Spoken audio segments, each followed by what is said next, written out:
60 ஆண்டு கால திமுகவுடனான கூட்டணியை முறித்தது இந்திய யூனியன் முஸ்லீம் லீக் கட்சி. சென்னையில் நடைபெற்ற IUML மாநில குழு கூட்டத்தில் முடிவு. அந்த கூட்டணி இருக்கும்போது அப்படி சொன்னேன். இப்பதான் இல்லையே. அந்த கூட்டணி இருக்கும்போது நான் சொன்னேன். அப்பதான் சொல்றேன். இப்போ தமிழக வெற்றி கழக கூட்டணியில இன்று இருக்கிறோம், நாளை இருப்போம், தொடர்ந்து இருப்போம் சொல்றேன். ஏன்னா அந்த கூட்டணி இருக்கிறதுனால.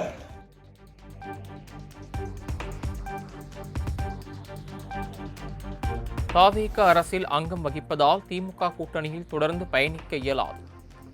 இடைத்தேர்தல், உள்ளாட்சி தேர்தல் அறிவிப்புக்கு பின் கூட்டணி குறித்து முடிவு எடுக்கப்படும் என IUML பொதுக்குழு கூட்டத்தில் தீர்மானம்.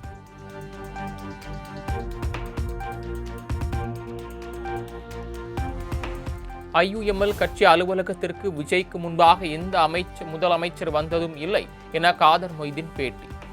எங்கள் கட்சிக்கு சோஃபா எதுவும் வரவில்லை எனவும், முதலமைச்சர் விஜய் வந்ததால் வாடகைக்கு சோஃபா வாங்கி போட்டோம் எனவும் விளக்கம். எல்லா ஆபீஸும் நாங்கள் போனோம், உங்க ஆபீஸுக்கு வந்தா தானே நல்லா இருக்கும் அப்படின்னு சொன்னார். அப்படி வந்துட்டார்.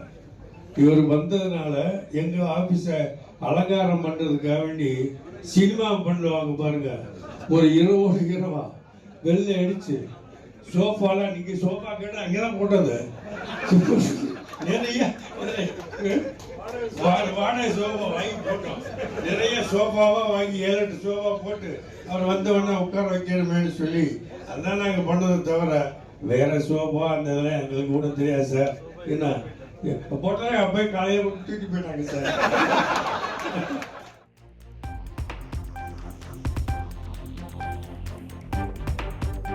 நாளை நடைபெறவுள்ள நீட் மறுதேர்வுக்கான பாதுகாப்பு ஒத்திகை நாடு முழுவதும் தொடக்கம்.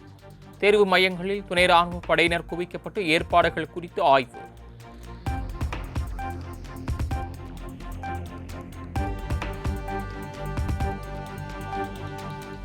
நீட் மறுதேர்வு எழுதும் மகாராஷ்டிர மாநில மாணவருக்கு அபுதாபியில் தேர்வு மையம் ஒதுக்கப்பட்டதால் அதிர்ச்சி. அபுதாபியில் மையம் ஒதுக்கப்பட்டது குறித்து NTA-வுக்கு மாணவர் அப்துல்லாவின் தந்தை புகார்.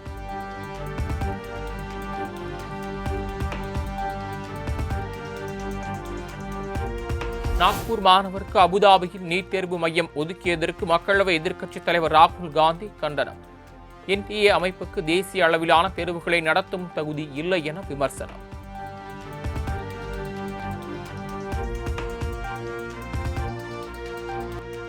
தாவேகாவில் இணைந்தார் அதிமுக முன்னாள் அமைச்சர் கோமதி சீனிவாசன்.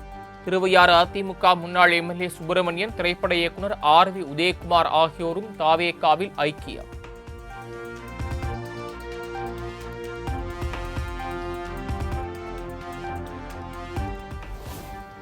நமது மக்கள் முன்னேற்ற கழக கட்சியை தாவேகாவில் இணைத்தார் ஜெகநாத் மிஸ்ரா.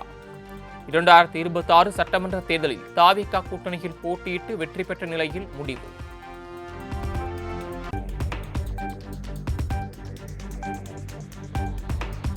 தாவேகாவில் இணைவதற்காக காலை முதல் சென்னை பனையூர் உள்ள அலுவலகம் முன்பு காத்திருந்த மாற்றுக் கட்சியினர் ஒளிக்கதவை திறந்தவுடன் ஒருவருக்கொருவர் முண்டியடித்தபடி உள்ளே நுழைந்தனர்.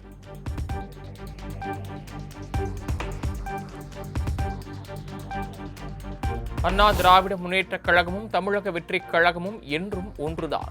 அதிமுகவை சேர்ந்த 90 விழுக்காடு தொண்டர்கள் தாவேகாவை நோக்கி வர தொடங்கியிருப்பதாகவும் பேச்சு.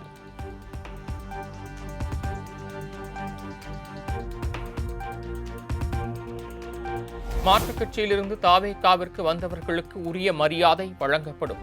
மாற்றுக் கட்சியிலிருந்து தாவேகாவிற்கு வந்தவர்களுக்கு விரைவில் பதவி வழங்கப்படும் எனவும் அமைச்சர் ஆனந்த் உறுதி.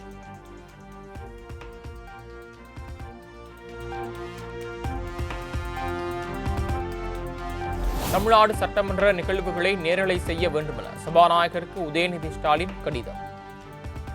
நாங்கள் தருவதை மட்டுமே ஒளிபரப்ப வேண்டும் என்று சொல்வது பாசிச நடவடிக்கை என குற்றச்சாட்டு.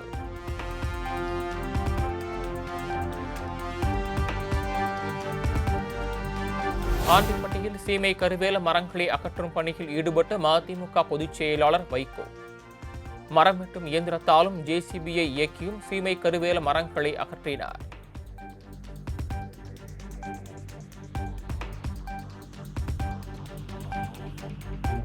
மேகதாது அணை விவகாரத்தின் பின்னணியில் மத்திய அரசு இருப்பதாக மதிமுக பொதுச் செயலாளர் வைகோ குற்றச்சாட்டு. கர்நாடகாவிற்கு ஆதரவாக மத்திய அரசு சதித்திட்டம் தீட்டியதாகவும் சாடல்.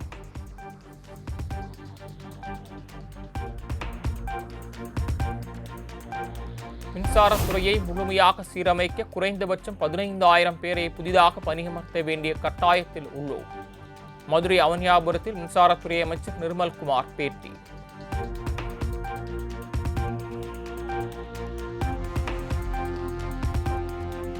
தமிழகத்தின் வருவாயை பெருக்க புதிய வழிகளை ஆராய வேண்டும் என மார்க்சிஸ்ட் மாநில செயலாளர் சண்முகம் வலியுறுத்தல். அதிமுகவினர் தமிழக வெற்றிக் கழகத்தில் இணைவது ஆரோக்கியமான அரசியல் அல்ல எனவும் கருத்து.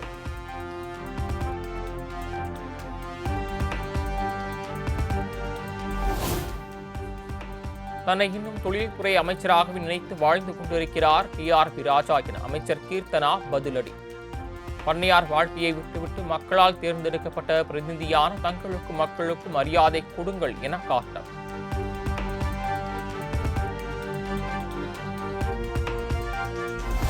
தமிழகத்திற்கு வரவேண்டிய தொழில் முதலீடுகள் ஆந்திராவிற்கு சென்றுவிட்டதாக கூறும் குற்றச்சாட்டுக்கு உரிய பதில் அளிக்க தயார். எந்த நேரத்தில் தொழில் முதலீடு ஆந்திராவுக்கு சென்றது என்பதற்கான ஆதாரத்தை சட்டசபையில் வெளியிடுவேன் என அமைச்சர் கீர்த்தனா பேட்டி.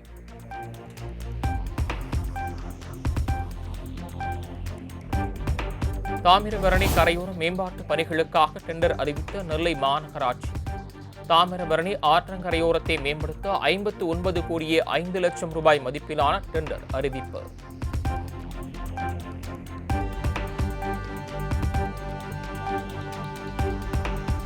பத்துராயிருக்கு அருகே உள்ள கான்சாபுரம் அரசு நெல் கொள்முதல் நிலையத்தில் மழையில் நனைந்து முளைத்த நெல்மணிகள். அதிகாரிகளின் அலட்சியத்தால் நெல்மணிகள் சேதமடைந்துள்ளதாக விவசாயிகள் வேதனை.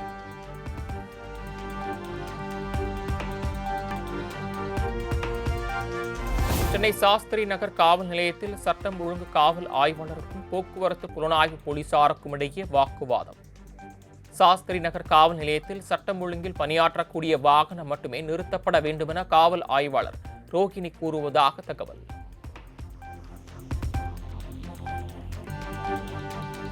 சேலம் மாவட்டம் கெங்கவல்லி சுற்றுவட்டார பகுதிகளில் சூறை காற்றுடன் வெளுத்து வாங்கிய கனமழை.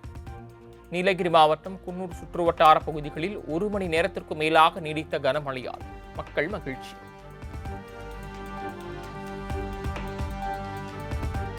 நெல்லை மாவட்டத்தின் மலைப்பகுதிகள் மற்றும் நீலகிரி, கோவை, திண்டுக்கல் மாவட்டங்களில் கனமழைக்கு வாய்ப்பு. தேனி, குமரி மாவட்டங்களில் பலத்த காற்றுடன் கூடிய கனமழை பெய்யக்கூடும் என வானிலை மையம் கணிப்பு. 12வது சர்வதேச யோகா தினம் நாளை கொண்டாடப்படும் நிலையில் பல்வேறு நிகழ்ச்சிகளுக்கும் ஏற்பாடு.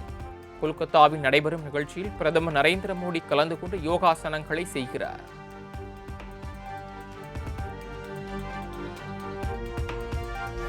ஒடிசாவில் பிரதமர் மோடியுடன் இணைந்து பல்வேறு வளர்ச்சித் திட்டங்களை தொடங்கி வைத்தார் குடியரசுத் தலைவர் முர்மு. பல 100 கோடி ரூபாய் மதிப்பில் புதிய வளர்ச்சித் திட்ட பணிகளுக்கும் அடிக்கல் நாட்டினார்.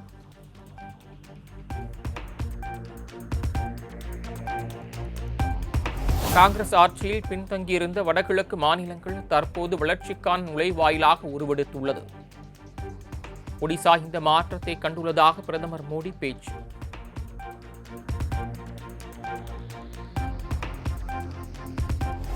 ஒடிசா மாநிலம் மயூர்பஞ்சி சாந்தலி மனித கோயிலில் புனித கோயிலில் குடியரசுத் தலைவர் திரௌபதி முர்மு மற்றும் பிரதமர் மோடி சிறப்பு வழிபாடு. பழங்குடியின மக்களின் பாரம்பரிய முறையில் உற்சாக வரவேற்பு.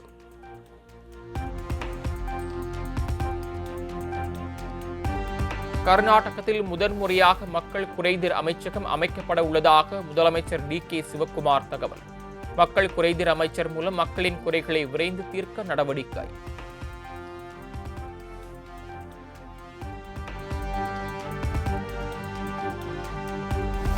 காங்கிரஸ் மடியில் அமர்ந்து கொண்டு ஊடுருவல்காரர்களை வாக்கு வங்கியாக மாற்ற உத்தவ் தாக்கரே முயற்சி. மத்திய உள்துறை அமைச்சர் அமித்ஷா குற்றச்சாட்டு.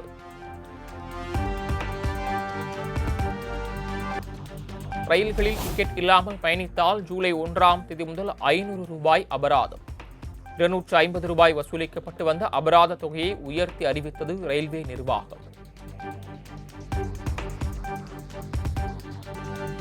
உலகக்கோப்பை கால்பந்து தொடரில் முதல் வெற்றியை பதிவு செய்த பராகுவே 1-0 என்ற கோல் கணக்கில் துருக்கியை வீழ்த்தி அசத்தல்.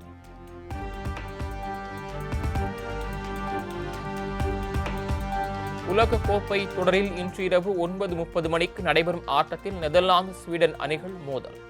நெதர்லாந்து அணி தோல்வியிலிருந்து மீண்டு வருமா என ரசிகர்கள் பெரும் எதிர்பார்ப்பு.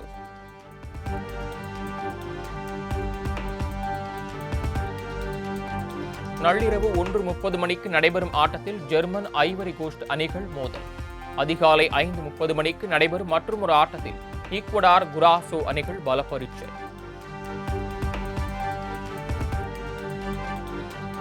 ஃபிஃபா உலகக்கோப்பை தொடரில் நாளை காலை 9:30 மணிக்கு நடைபெறும் ஆட்டத்தில் துனிசியா ஜப்பான் அணிகள் மோதல். நாளை இரவு 9:30 மணிக்கு நடைபெறும் ஆட்டத்தில் ஸ்பெயின் சவுத் அரேபியா அணிகள் பலப்பரீட்சை.